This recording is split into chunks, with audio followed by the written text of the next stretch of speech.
Now in its fifth year running, the Screenmedia Expo 2012 is shaping up to be the biggest and best ever. Let's go and talk to some of the people inside. I'm here with Brendan Perring, who is the editor of SignLink magazine, which is one of the largest publications catering to the signage industry. So we're talking traditional signage and also digital signage. What are some of the trends that you've picked up on Screenmedia Expo this year? We're seeing a big convergence between traditional media and digital signage media. So we're seeing a lot of sign makers which maybe 5-10 years ago were just doing static posters, letters, all that kind of stuff. They're now starting to integrate digital screens into their projects. And more than that, they're also creating content using those skills to diversify their revenue and make more money with all the stuff that you see around you. So what sort of content are we talking about? Are we talking about like online or with screening, or explain that a little bit further? Okay, well basically in the old days a sign maker would create some graphic content for his customer and he'd print it on a poster, done. Today he can install a digital sign, put up a screen, and then he can sell that 100 times over, because the customer will keep coming back to him and say, look, I want an advert for this new brand that we're putting out, can you design it for me and put it on our network? And they manage it for them. So they've taken something that was just a one-off payment for doing some posters, and now it's a continuous revenue stream where they're creating content for the actual digital screens. Well, it's quite a big shift, isn't it? What do you think will happen in sort of, say, looking forward in 2012 and 2013? In the next 2 years, I see the market continue to sort of move this way. It used to be just the really big boys that were involved in digital signage, so names like JC Deco, Clear Channel, CBS Outdoor. But that's grown all the way down to the medium part of the sign industry where it is now. So you're seeing medium-sized sign makers buy in digital signage, trade suppliers take on digital signage lines themselves, adding value to them.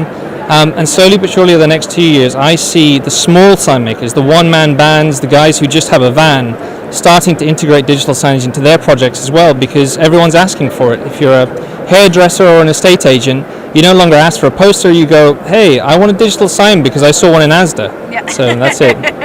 So do you think that we'll ever truly abandon traditional signage altogether? Do you think that's eventually where we'll end up?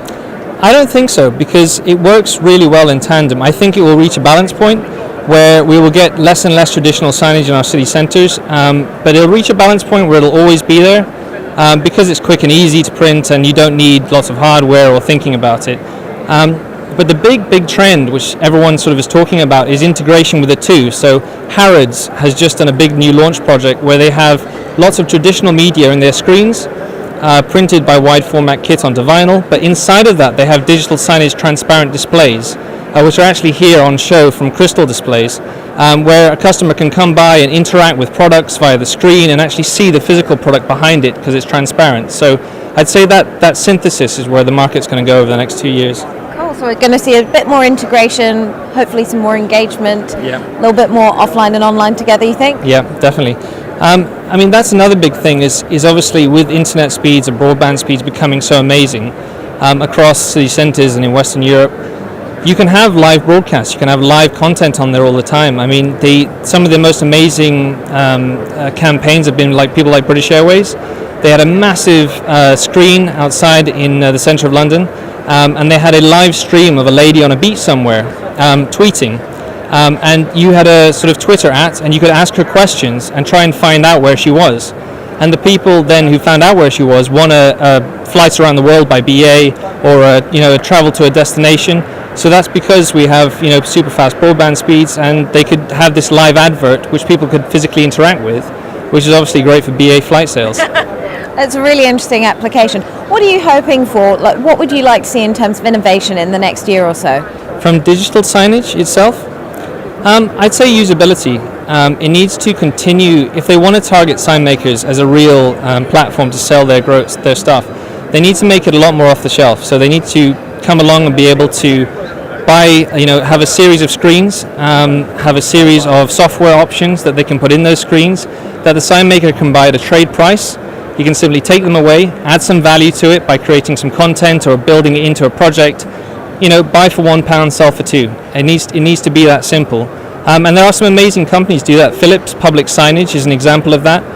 They've created a static off-the-shelf range where a sign maker can come along, buy at a trade price and sell to his customers. It's that simple. Thank you so much for having a chat to us today. That's Brendan Perring, the editor of SignLink magazine. Thank you.